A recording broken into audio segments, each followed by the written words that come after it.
This is episode 85 of the Equestrian Author Spotlight podcast. I'm Carly Cade, and today I'm speaking with Joell Dunlap, founder and executive director of Square Peg Foundation. Joell can't remember a time when she wasn't obsessed with horses.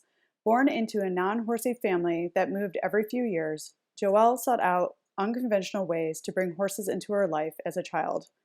Her mother's family were jockeys, some excellent, some mediocre, some just stubborn. By the time she was in her early 20s, she was galloping racehorses, starting young horses, and working at breeding farms and thoroughbred sales. She's dabbled in jumping, eventing, dressage, polo, fox hunting, and reining. In 2004, she and her husband Darius started Square Peg Foundation to put marginalized people together with horses that also needed a second chance. They served homeless families, girls that had been trafficked, survivors of domestic abuse, but it was autism families that kept finding Square Peg, and it was off-track thoroughbreds that needed homes. In 2008, Square Peg connected with the work of the Horseboy Foundation to learn how best to serve autism families. Joell is currently pursuing a master's degree in interdisciplinary autism support from Elizabethtown University. She's taught people in North America, in Europe, and in Asia how to use horses to serve the autism families in their community. Square Peg leans into autism families that have nowhere else to go, specifically people with behaviors that preclude them from other recreational activities, as well as young adults that need support in getting and keeping a job, as well as building a network of friends that is supportive and healthy. Now, let's get into the interview. Welcome to the Equestrian Author Spotlight podcast, a podcast featuring interviews with equestrian authors who love all things horses and writing about them. In each episode, you'll hear inspirational stories from horsebook authors, including writing advice and marketing tips to help you write your very own horsebook. If you're an author, aspire to be an author, or simply love horsebooks, then you are in the right place. I'm your host, Carly Cade, and creative writing makes my spurs jingle. Hi, everyone. Welcome to the Equestrian Author Spotlight podcast. I'm Carly Cade, and today I'm speaking with Joell Dunlap. Welcome to the show, Joell. I cannot wait to share with my listeners all of the amazing things that you're up to, including your brand new book.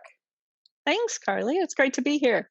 Absolutely. And this is going to be a very informative episode because you're doing really great work in the horse community for horses and humans. But first, I always like to start the conversations off with asking, Joell, how have horses touched your life?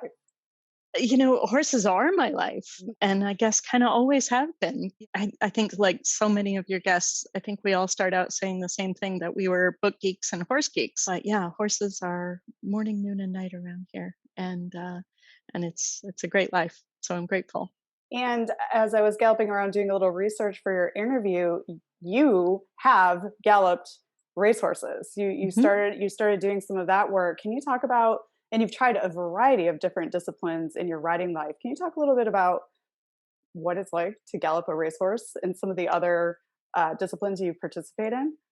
Yeah, something I've noticed that I was just showing someone the other day, when helmet cameras came out and you would see, these helmet cams of people galloping racehorses, every exercise rider was like, that's not what I see.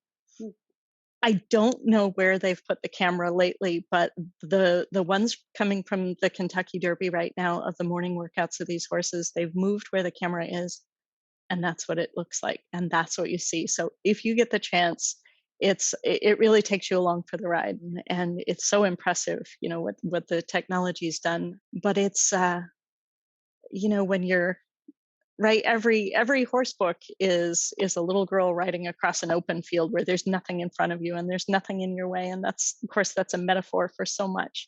And you're just on this horse, and you're bigger, stronger, faster, more beautiful. That's what horses are. It's that way and then some on a racehorse. Not all of them, but when you watch a cow dog that loves what he's doing, or a sheepdog, a racehorse that loves what he's doing, he's been bred for generations and generations to love just really getting down the track and flying around the track, and it really is a thrill.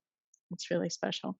Oh, that's Yeah, amazing. And yeah, I imagine your heart probably pumps 100 miles an hour going that fast and the wind in your face and just the full yeah, experience. I've never, fields, right? Like I've never full blown gone across a field because I think about holes. I mean, you have a wide open track where you don't have to worry about the horse, stepping in something. So, I mean, that is incredible. And was it part of your family to be around racehorses? Is that right? yeah.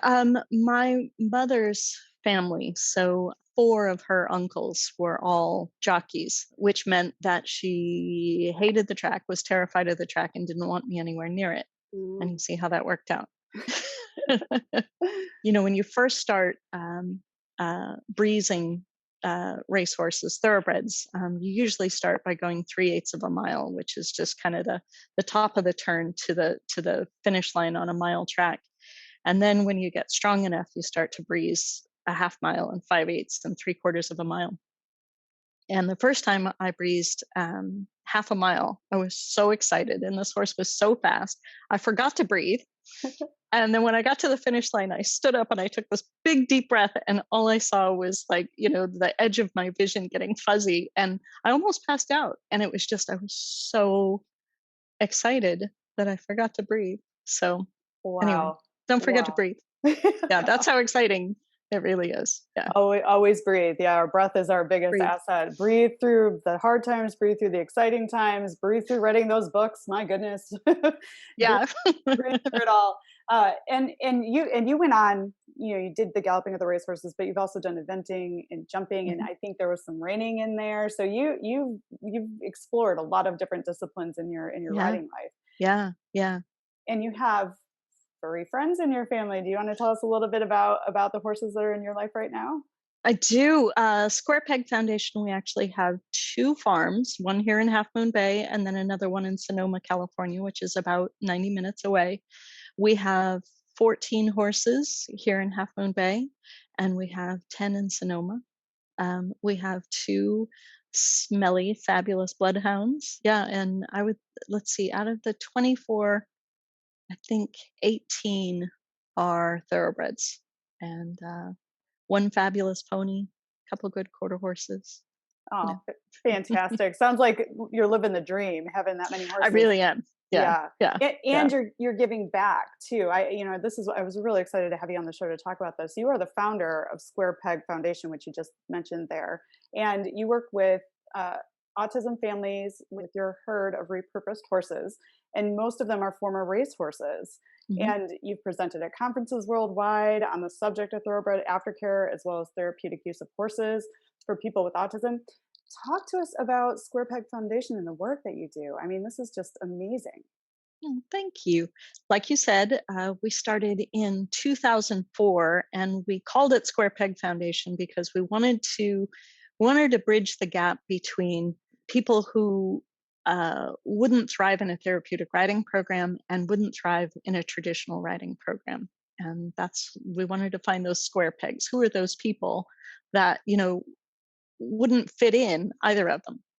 And then we knew that if we had horses that also knew what it was like to not fit in, connecting those people to those horses' stories might be real transformation rather than just a pony ride or a riding lesson or another barn. And so when we first started, our first partner is we worked with Raphael House Family Homeless Shelter in San Francisco. And they taught us so much about how to think about the kind of nonprofit you want to be. We worked with domestic abuse survivors, but what just kept finding us was autism over and over again. And I thought, we better figure this out, because my understanding of autism, was like most people at that point, like I'd seen Rain Man twice.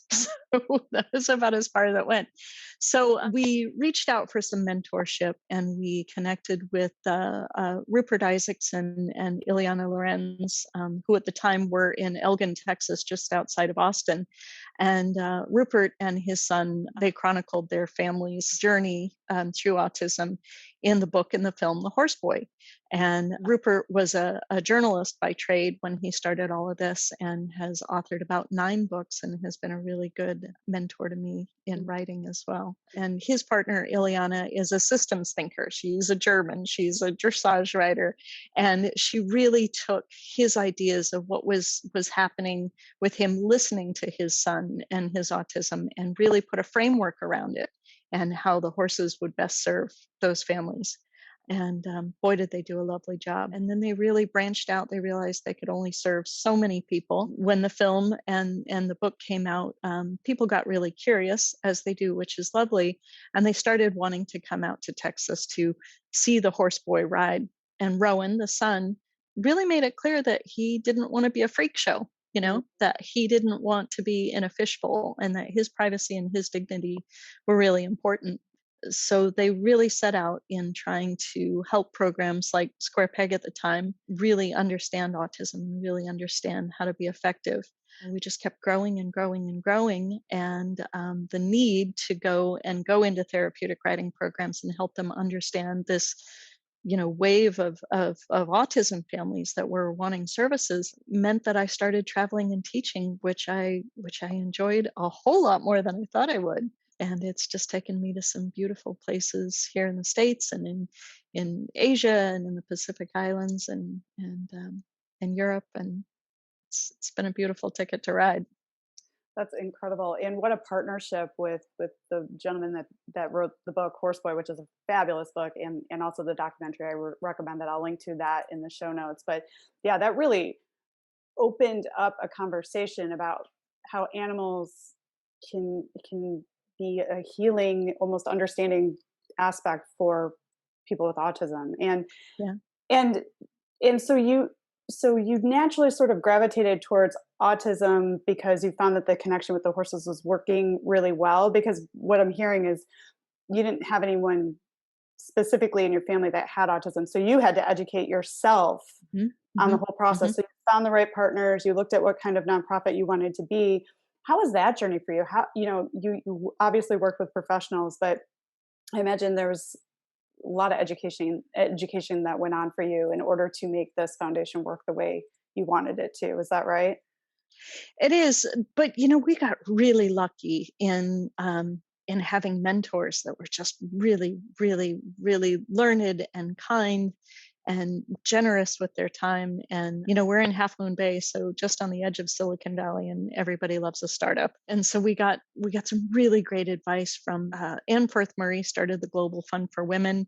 She is the mother of a good friend of ours who worked with my husband in tech, and she just jumped right in and said, you're headed for some big mistakes unless you really pay attention to X, Y, and Z.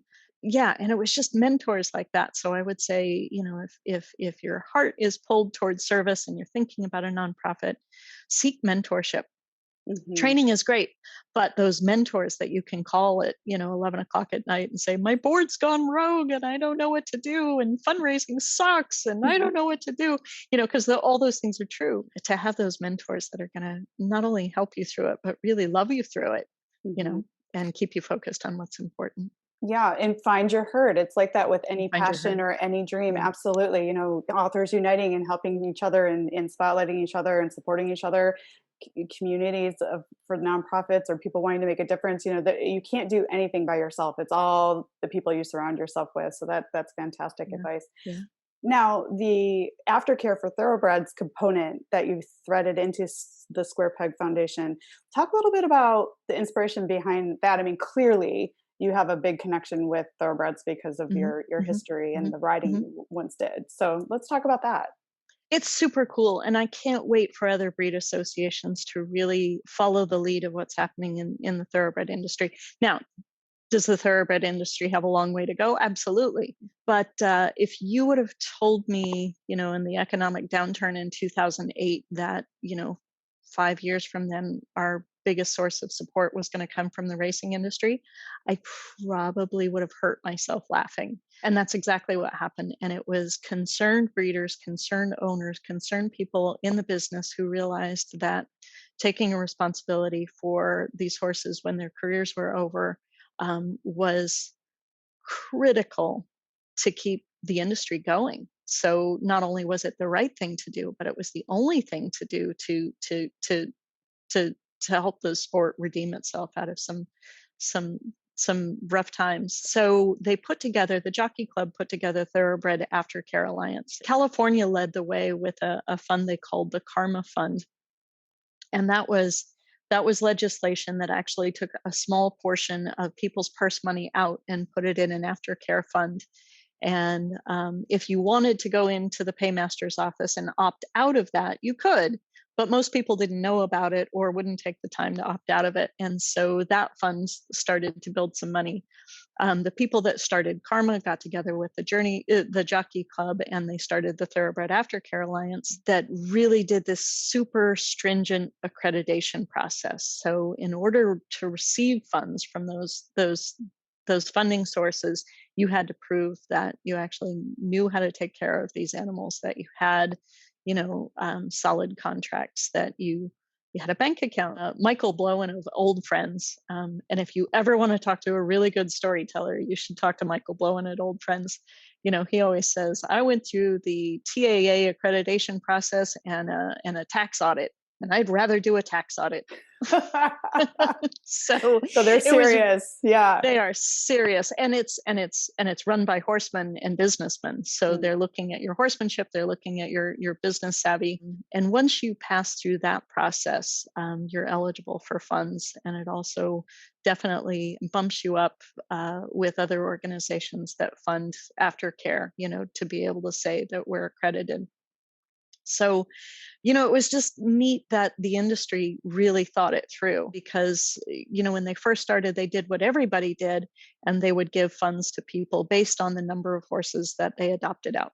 Mm. And some people did some ugly cooking of the books, and and they got funding that they shouldn't have deserved. So rather than say, forget this, the Aftercare Alliance got together and they put together a really smart plan. We wouldn't exist if it weren't for the racing industry. I like to say that loud, because most people see racing in a pretty one-dimensional way. Hmm. Oh, that's fantastic. And Yeah. yeah, and looking after these animals and giving them a second career and a second life and something else after their racing careers end is really a beautiful thing. And you're a part of that. And the racing Yeah. industry is helping you do that, which Yeah. is Yeah. really incredible. Thank you for explaining all of that, because I think listeners are going to be fascinated to hear that story. Now, at Square Peg Foundation, how does someone get involved with you that wants to work with you and your services? Like, what services do you offer where people can come in and work with the horses? Sure. We've never advertised it. It was always the parent network, Mm. which is pretty strong in autism. And we have several different, I don't want to call them programs, because that starts to put people in boxes, right? Mhm. But we do have a job training program that we're really, really proud of. And that grew out of the fact that, we've been delivering services for 12, 13 years, and we saw people aging out of services. Autism is a lifelong condition, and it's not just the quirky little 7-year-old in the Thomas the Tank Engine pajama shirt. People get older, and their needs change, and they want independence. They want exactly what you and I want. We want jobs that are fulfilling. We want social circles. We want to know how we can take care of ourselves. So we said, well, why don't you start where you're already comfortable, which is here at the ranch, and these horses. And we started just with a volunteer program, and then we formalized it into a job training program. Mm. And our next phase is to connect with 2 other therapeutic riding programs in the area, so that our people can take the skills that they've learned at Square Peg and then take it to another farm, which will be very scary, but at least they'll bring those skills. And the idea is that their world gets bigger and bigger and more robust, and that's our goal. Oh, that's So wonderful. yeah, so there's the job training program, and when you have 25 horses, there's a lot of work to be done. Oh yeah. A lot of our families just come, we just call them sessions. Sometimes we call them play dates for about 90 minutes at a time, usually once a week, sometimes twice a week, sometimes twice a month. And that's kind of an anything goes, Mhm. so part of what we do is what we call follow the child, even though not all of our clients are children, so that's not entirely fair. It gets pretty wild and woolly. So the idea is to lean into somebody's intrinsic interests. And so, just as an example, yesterday I was up in the office and I was looking down in the round pen, and this little boy was on our pony, and he's in the round pen, and he's got like four teenage volunteers, and he's decided he's a cowboy and they are cows, and he's herding them and he's moving them all over with the pony. And yeah, it's pretty wild. There's a lot of costuming around here. It's the idea is that when we're laughing and we're having fun and we're moving and we're out in nature and we're connected to this kind horse that says yes, that's when we're all our best selves, right? Oh, Yeah. absolutely. Yeah. I mean, that is so special.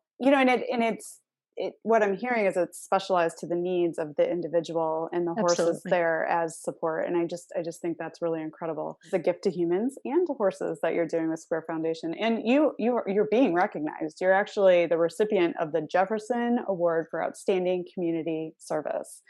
Now, how did it make you feel to be recognized like that? And I mean, be supported by the racing industry. I mean, it's just incredible. Yeah. Yeah. The really cool thing about the Jefferson Award is that they awarded it to both my husband and I just at the beginning of the pandemic. So we weren't able to do some of the award ceremonies and such, but to be honored together, because we started Square Peg together, and, he's the tech guy, and I always say that I'm like pre-Henry Ford tech. I'm old tech, he's new tech, but it's something that we both felt really strongly about, and so to get this award for community service that honored both of us together as a couple was super cool. That's Super lovely. cool. And making a Yeah. difference with your spouse. I mean, that's just even more grand, and to be Yeah. recognized for that. And you have been writing. We're going to get talking about your new book here in just a second, but you've also your work has been featured in Ride Magazine, the San Francisco Chronicle, and more. So talk to us about some of the writing that you've done for publications. Is it on the Yeah. topic that we just discussed, or is it kind of across barrier or about across all sorts of genres? Like what kind of Yeah. yeah. I've I've always been a writer. I always thought that my strongest work was essays, which we now call blogs. Thank God for blogs. Something that happened. I think it was, gosh, like way back 2006 or so. But it was the Kentucky Derby where a filly ran. She ran second. She ran a beautiful race, and she broke both ankles just past the finish line. A filly Mm. named Eight Bells, who was trained by a guy who was a really good horseman. And of course, the public saw it was so awful. And of course, my kids, our students saw it, and they were so affected. And then of course, people say, oh, racing is horrible, and this guy must have done, all these horrible things to this horse, and blah blah blah. And so I sat down and I wrote what I thought was just going to be a letter to our students so that I could help them process what happened. And my husband said, you need to project this. And so I sent it to the San Francisco Chronicle, and I sent it to the sports desk. And because I'd worked in racing, I knew a lot of the sports writers. And the sports writers got a hold of it, and they did two things. One, they gave it to the main editor of the Chronicle, who put it in the next day's newspaper. And then the sports department had all their money from their Kentucky Derby pool, and they took all of the money and they sent it as a donation to Square Peg. Oh, wow. Um, and then in that article that came out, 2 or 3 days after the Derby, I got a phone call. My phone just lit up, and some of our most significant donors actually came out of that article in the Chronicle. That was just written, from a place of just trying to help my kids understand what really happened, the tragedy of it, but also to, I think the title was "Let Me Disabuse You of This Few Notions About Horse Racing." Mm. And people saying, oh, that the track was in bad shape, and helping people understand what happens on a racetrack, to maintain the surface, and what happens before the horses head over. And then a few years later, I had a student who was the first person that I started what they call in horseboy method back riding. So you're riding with that person in your arms, as opposed to a traditional therapeutic riding situation where you would hold that person up. And this woman was told by two different therapeutic riding programs that she was too disabled to ride. She was very small. She did have her rod in her back. A fall would kill her. Mm. But she was 18 and she spoke through a communicator, and she really wanted to ride. And I couldn't steady her on the horse. And so I just went, I'm just gonna hold her in my lap. The same way, and that's the thing, Western riders, I mean, we all grew up with little kids in the front of us Oh in the yeah. saddle. Doesn't work in an English saddle, no matter how big it is. But it works on a bareback pad if you have the right horse. She and I rode that way together for 9 years, and then she got pneumonia and she passed. Mm. And I was so deeply affected by her and her passing that I wrote an article for Ride Magazine called "My 9-Year Lesson in Bravery," Mm. and it won, I think, second place that year in the American Horse Publications Article of the Year. Wow. And again, it wasn't anything that was written anything other than just from a really deep place in my heart, and trying to honor the fact that, would you ride if you knew a fall would kill you? Mm. That's bravery. Mhm. And that's a brand of bravery that deserved talking about. And she did it because she loved it, and you have to know, if we didn't can her when she came out, I would, she couldn't communicate except through a communicator that she controlled through her eyebrow at home. That was the only muscle that she could reliably manage. And I would get a sternly worded email. Wow. Yeah. So I think, those two situations help me understand that those stories are powerful and they're important. And when you speak from that really deep place, writing it's not just so freeing, but I'd like to think that that it touched people, and not only was informative and helped them understand, but helped us understand the grace that these horses give us all the time. And I think that's something worth talking about. Oh, absolutely. I mean, what I'm really hearing is you are a natural storyteller from the heart. And what a tribute to both the sport you love, the horse that passed, but then also this woman that you worked with, and you embraced her bravery, and you gave her experience voice, and you understood what she wanted, and you went through that with her. And I mean, just that's so special. So you were writing from the heart. You were telling a story, and it moved people. And these magazines and this newspaper published it, and the one in the San Francisco Chronicle helped your business grow Yeah, further, yeah, which is, I yeah, mean, that's the power of writing. That's the power of good yeah. storytelling. It's like and like you said, you don't advertise. It's like word of mouth. It's through a community. It's having the right mentors. It's writing about your experiences. Writing is very, very powerful. Let's talk about how you channeled writing from the heart into your book, A Damn Fine Hand, which, tell us about the inspiration of this book. I mean, where did writing this book come from for you? It was a short story that got out of control. Well, I was thinking again about the power of story, and the ultimate, or the first horse story, right, is Black Beauty. Mm. And what's so significant about Black Beauty is this horse had a voice. And before that, horses didn't have voices. Before Charles Dickens wrote, children didn't have voices. So story changes things. I mean, that moved things. And Black Beauty was the nidus that started the Humane Society. Mm. It might be SPCA. No, it's Humane Society, which was about cart horses. I had this idea for giving this racehorse a voice, and he was a horse named Vaya con Dios, which is go with God.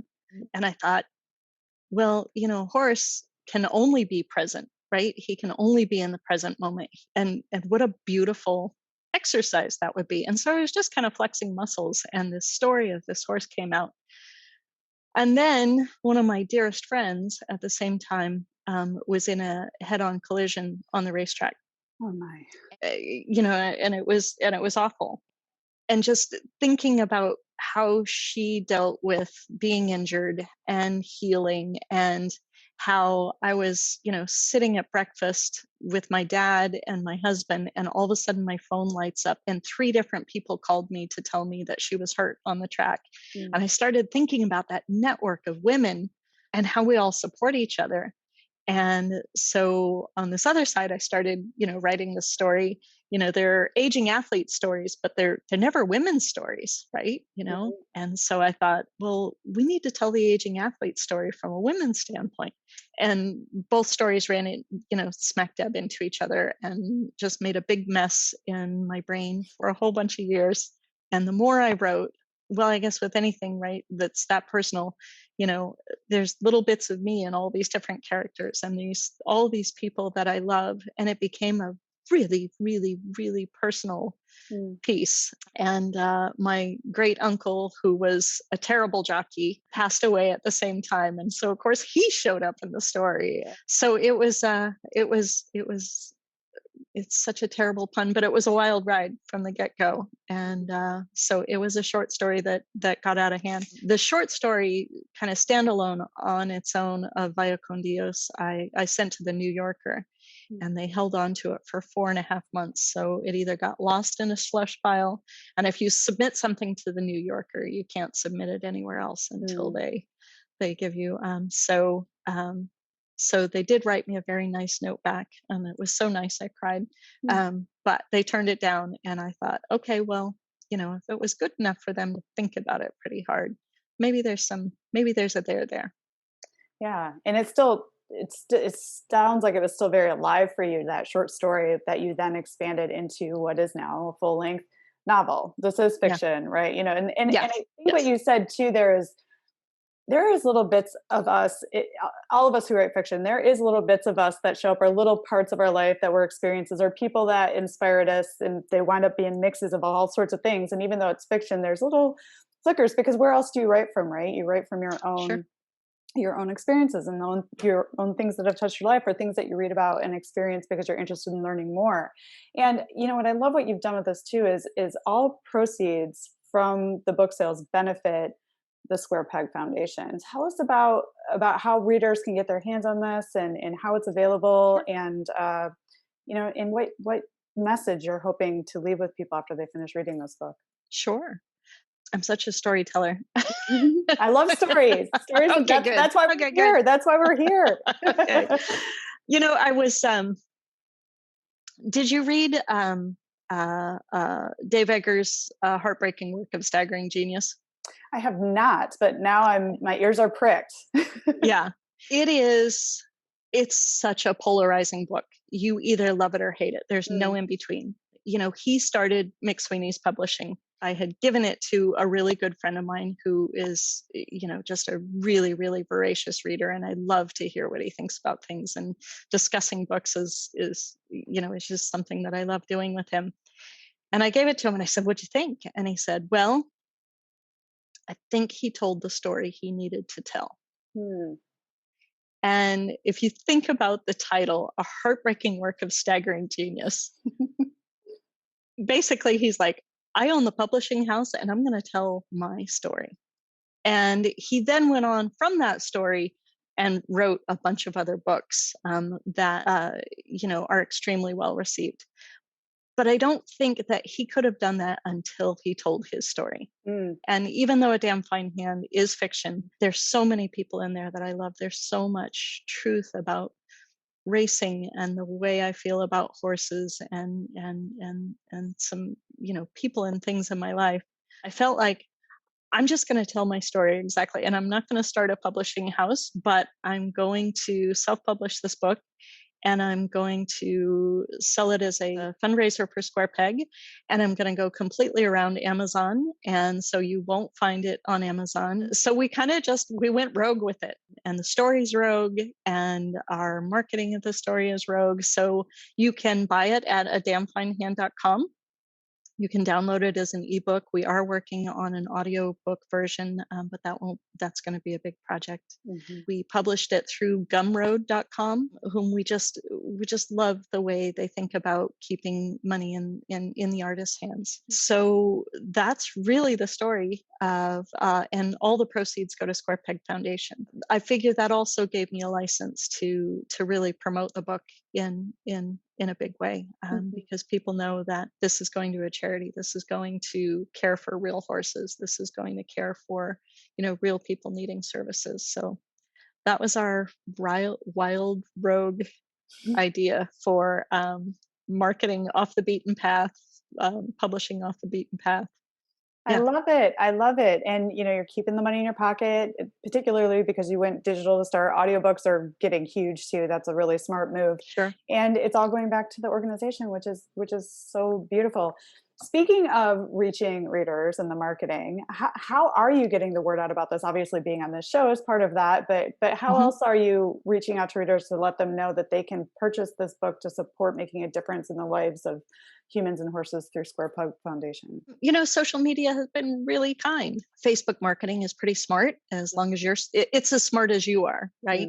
Mm. And so if you're thoughtful about these things, and luckily, um, again, with my husband being the digital guy, we've been smart and thoughtful about how to spend money via social media to just kind of get a little traction.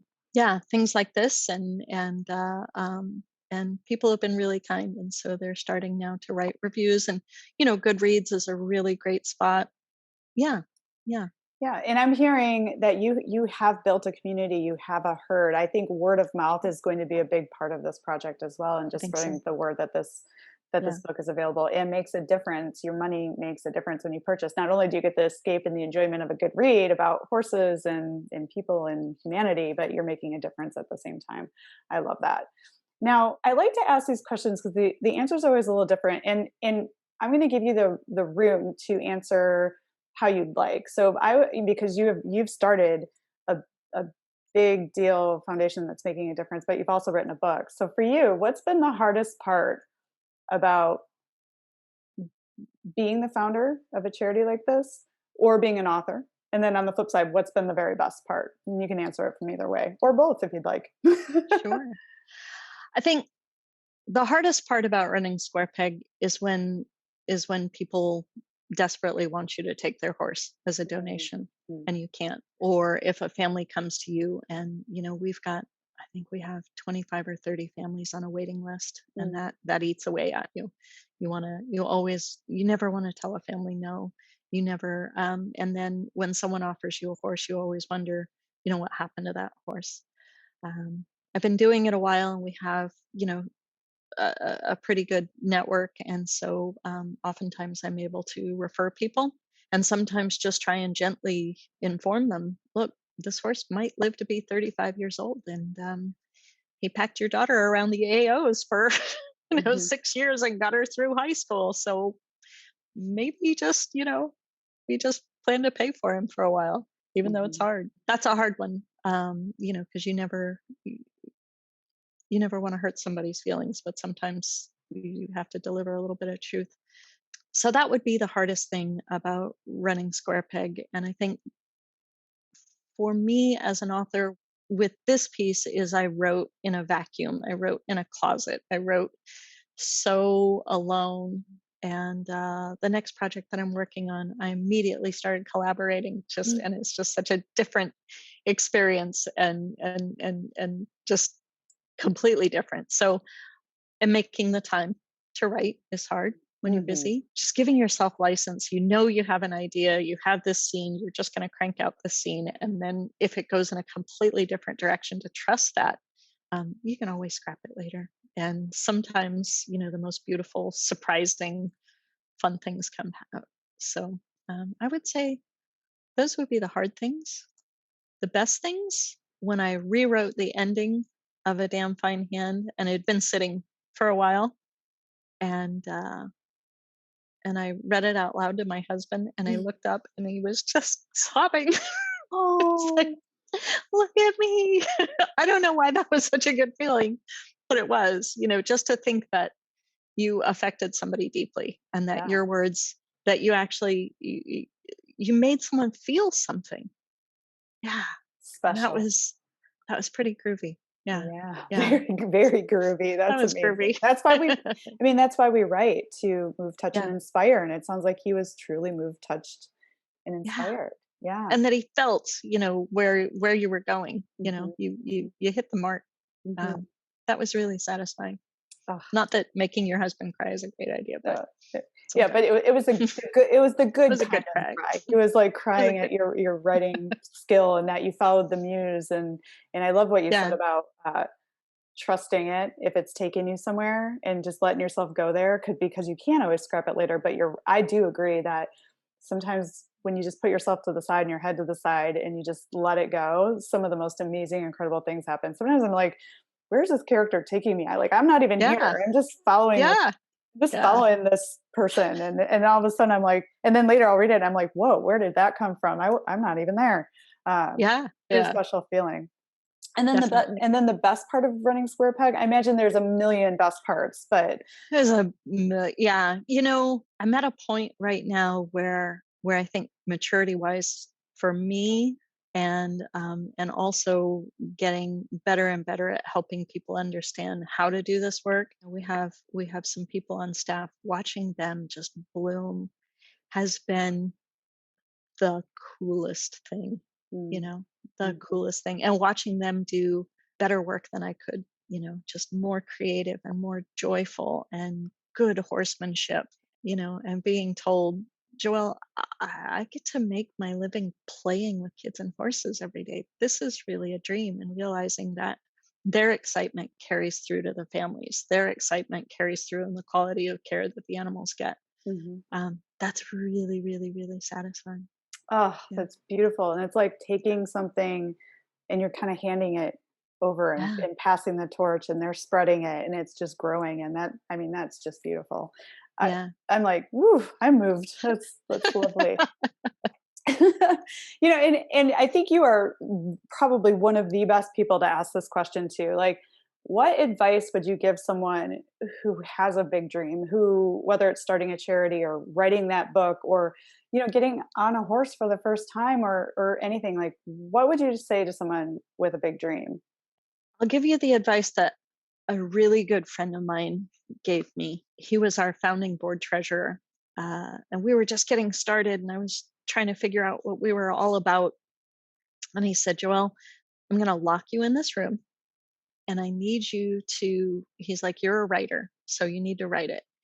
He said, I want you to write what Square Peg looks like, smells like, tastes like when you're successful.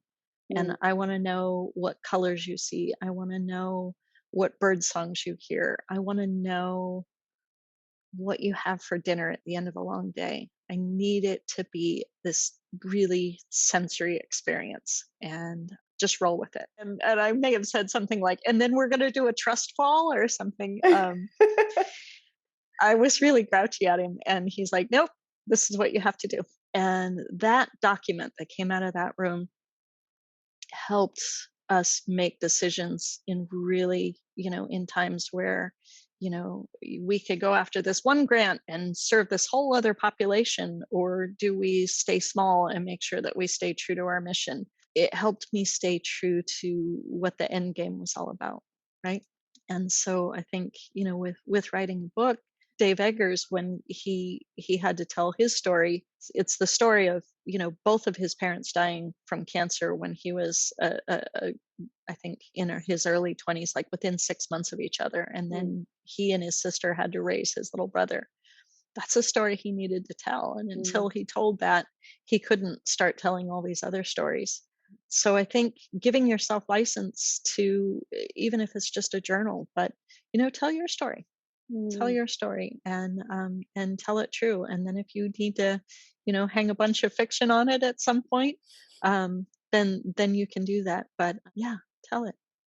Oh, Yeah, that yeah. is fantastic advice. I love that. I mean, I like what you said about, you had this vision and he asked you to go sit in that room and just write down like how it feels, what it looks. I mean, because in a really strange way, and maybe this is woo woo, but like I feel like how it's supposed to be is in us, and when we Hmm. get it out there and we put it down and we just let it come out, then you've got like a guiding post, right? You've got your north Yeah, star and it helps you stay focused. And what I love what you said too about, do we go over here and do this and serve all these other people, or do we stay focused on what the true mission is? And then I think that's where authors or business owners or people starting any sort of project can get can get out of line because they're trying to follow too many hmm, dangling carrots and they're not staying in their one lane and just focusing. And I love that exercise. And what does it look like, what does it mean to me, what does it feel like, how, what does it look like when it's successful, because that will keep you on track. That is the best advice. Thank you so much for sharing that. thank Jim for it. It was, it was all him, Yeah. and I wasn't kind to him when he made me do it. I may have kicked and screamed a little bit. So, but But you listen to but your mentor. You listen I to, did, in the end, I you did, listen to your mentor, and I did. we all need those kind of people to give us a kick in the pants every now and then. It's So true. it gets us on the right track. That's what coaches are for. That's what parents can be for. That's what good friends are. That's where mentors come in. And people in our community are heard. Other authors. So listen. You took that advice, even though you kind of kicked and screamed a little. You took the advice, you used it, and you're better for it. So Yeah, that's for good. sure, Yeah, for I love sure. that. Is there anything that listeners might be surprised to learn about you? I mean, I think this whole interview has been pretty spectacular and surprising and anything, but can you make like the world's best waffle, or, do you have any special Mhm. skills? Here's a wild one. My background is racing and polo and fox hunting and all the things. I went through a phase starting about a year ago. I had this. I've had this tradition of doing things that scare me. I tried to do them every year because I thought it's really important for me to remember what it's like, so that if that person is on a horse and they're terrified, I need to know what that feels like, Mm, right? I need to know what it feels like to feel totally awkward and and out of my depth, and everybody's watching me. I needed to remember what that felt like. And if you grow up riding and you've been riding racehorses and swinging a polo mallet, and uh, um, you don't know that.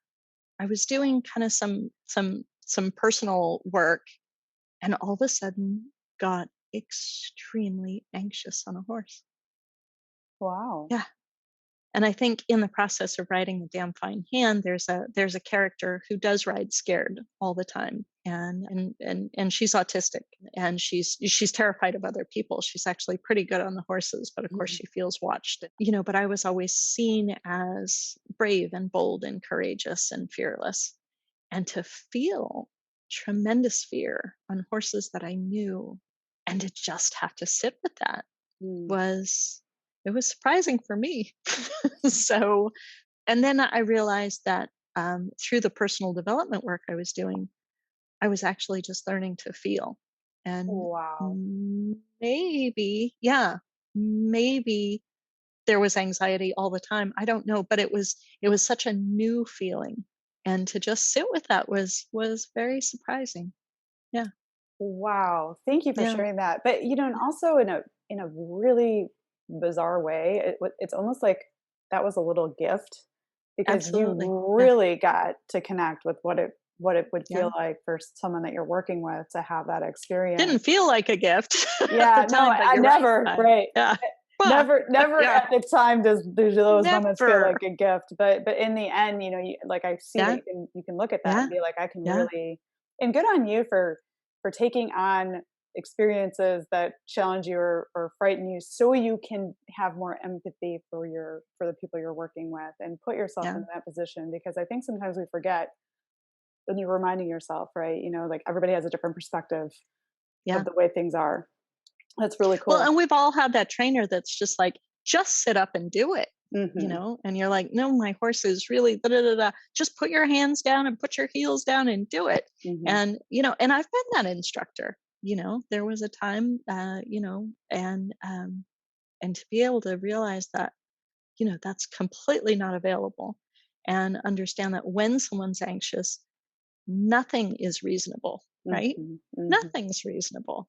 You're just there. Mm-hmm. And to have to sit with that, and to have to look at that, that was surprising to me.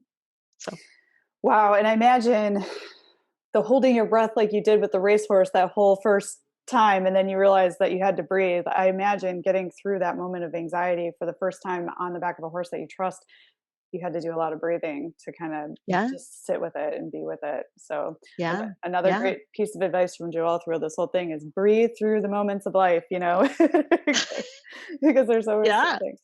Um, Always something. yeah, and wow, this has been so amazing. Like you've already done so much. You've written a book, you've written for articles, you've made impact through your storytelling in your community. You've started this foundation. What's next? Where are you heading? What are you thinking? I mean, clearly you're still getting the word out about A Damn Fine Hand, but where are you heading next? What do you think you're going to do? You know, through a lot of this personal work that I was doing, A Damn Fine Hand had been sitting around for a long time. And as hard as I tried to finish it, I, I, I was really struggling. And then in working with this coach, I realized that my biggest fear was that once I finished it, I would never have another book in me. Mm, That I really thought that. I didn't want to not have it in my life. I didn't want to not have this project that I was working on. This sounds so trite, but I was standing in the kitchen. I was really frustrated about something going on in the autism field. I'm working on a master's degree in autism support, mm, interdisciplinary autism support, and I was working on a project, and I was really frustrated, and I was pouring myself a cup of coffee, and all of a sudden this idea starts, and it germinates, and it gets traction. And I jotted down some notes, and I took a long walk, and I realized what just happened is the outline of a screenplay. But what I told myself was, you're not allowed to take this one word farther until you finish A Damn Fine Hand. And for some reason, that was the catalyst that said, you know where you want to go, you just do this. And so I did, and as I was doing it, in the back of my brain is germinating this idea. But I also decided that I know nothing about screenplay writing. It's not my jam, but what happened was so visual. And so I reached out to a friend, and I gave him the elevator pitch, and he's an autism dad, and he's like, I'm in. I'm totally in, Joelle. oh wow. So now I have this accountability partner, which is also helping me finish up this other project. And it has been the coolest, most refreshing thing, to work together. The thing about a screenplay is that it's so structured. Hmm. You have 3 acts, and you have your 2 plot points, and you know exactly where they need to be. And you have what, 180 pages to do it. Hmm. The end. And how fun to go from this complete, 12 years of writing in a closet and rewriting everything and throwing things away and throwing things out the door, to having this structure and this accountability partner. So Hmm. that's what's next. Oh my Is gosh, that's so Yeah, exciting. I yeah, I'm pretty excited. I like what you said there, and how you shared that you were afraid after you finished the book that there wouldn't be another book, or there wouldn't be another project, or that your creativity might stall. I think we all fear that sometimes. Yeah, And I got some great advice from someone that was a guest on the show. I think it was someone that was a guest on the show, but they said it's okay to pause after a project, because and give the muse a chance to recharge and rest, because it'll always come back. If you're a creative, you're creative. And I was always thinking I have to keep going. I have to have something. And I, after this last book I wrote, I gave myself a second to breathe and pause, and the ideas just started coming again. And now I know I'm there. But I thought for a minute, there's nothing. Where's my creativity? yeah, But yeah. but it, like you were saying, you're having a cup of coffee in your kitchen, and then you went for a walk, and then you jotted some stuff down, and now you're writing a screenplay. I mean, there you are. That's Yeah. fantastic. And so with the screenplay, how did you figure out how to write a screenplay? Does your accountability partner have experience with that? Because you said it's not He your does. jam. Yeah, he does. We followed a kind of a workbook style. We had our first meeting. He wasn't totally sold on it. And then we just drank some coffee and giggled about some things. And all of a sudden, he just writes the opening scene. And Mm. it's so much better than anything I would have come up with.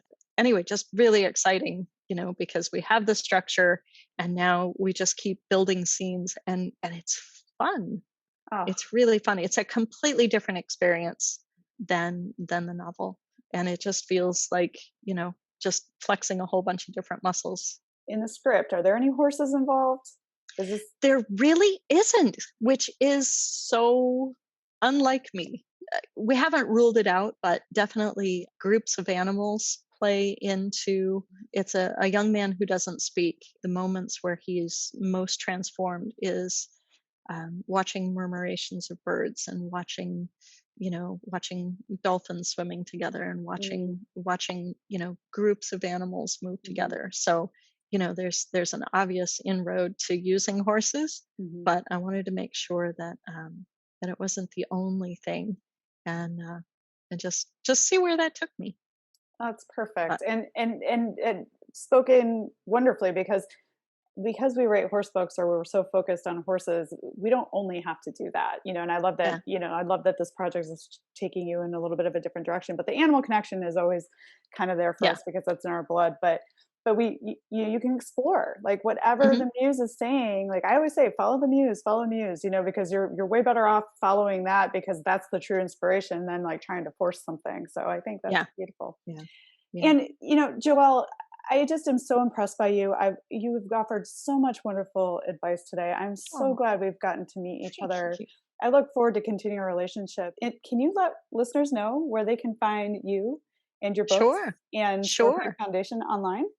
Yeah, yeah. You can find the story and read a couple of sample chapters at damnfinehand.com. You won't find us on Facebook because Facebook decided that damn is a bad word, and it Oh no. and it violates their user agreements, which actually kind of makes me laugh. It kind of makes me, it's kind of charming in a way. And I even thought, because we had a page and we had followers, and then they took it down.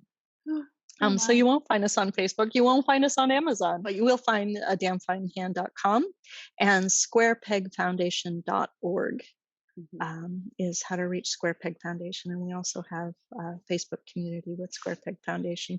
There is a Square Peg Foundation in the UK that is an autism group that makes clothing. Mm. So if you see clothing, it's not us. Go find the horses. There you go. And I'll be sure to link to all those places in your show notes so people can Oh, get thank directly you. to you and support the great work you're doing and pick up a copy of your book with the naughty word in the title. My goodness, I can't believe So Facebook shut you naughty. down. There is a lot of naughty words in it, and I wouldn't say that it's appropriate for younger audiences. Okay, Yeah, good yeah, to know. Good to put that. So this is an yeah. adult equestrian fiction book, which we need more of anyway, We which need is more of anyway. great. Yeah. Yeah. So thank you for your contribution to the equestrian community, what you're doing with the autistic community, what you're, doing for off the track thoroughbreds after they're finished their careers. Just thank you for all the goodness that you're bringing into the world. I very much appreciate you. Oh, thanks, Carly. And I really appreciate this opportunity. This is really exciting and fun, and you've been so kind and easy. And thank you. My Thank you. pleasure. Thanks for joining us this week on the Equestrian Author Spotlight podcast. I hope you enjoy these Q&A sessions with wonderful equine authors who love all things horses and writing, just like me. Visit my website, carlycadecreative.com, where you can read the show notes, and make sure you never miss a show by clicking the subscribe button now. This podcast is made possible by listeners like you. Thank you so much for your support. Want a free guide to secrets of horsebook authors? Gallop over to carlycadecreative.com/wisdom to have author advice delivered instantly to your inbox. If you are an author who writes about horses and would like to be spotlighted, please let me know. Visit my contact page at carlycadecreative.com to fill out a request. I'd be happy to have you on the show too. Thank you for tuning in to the Equestrian Author Spotlight podcast. See you next time. I'm your host, Carly Cade. Creative writing makes my spurs jingle.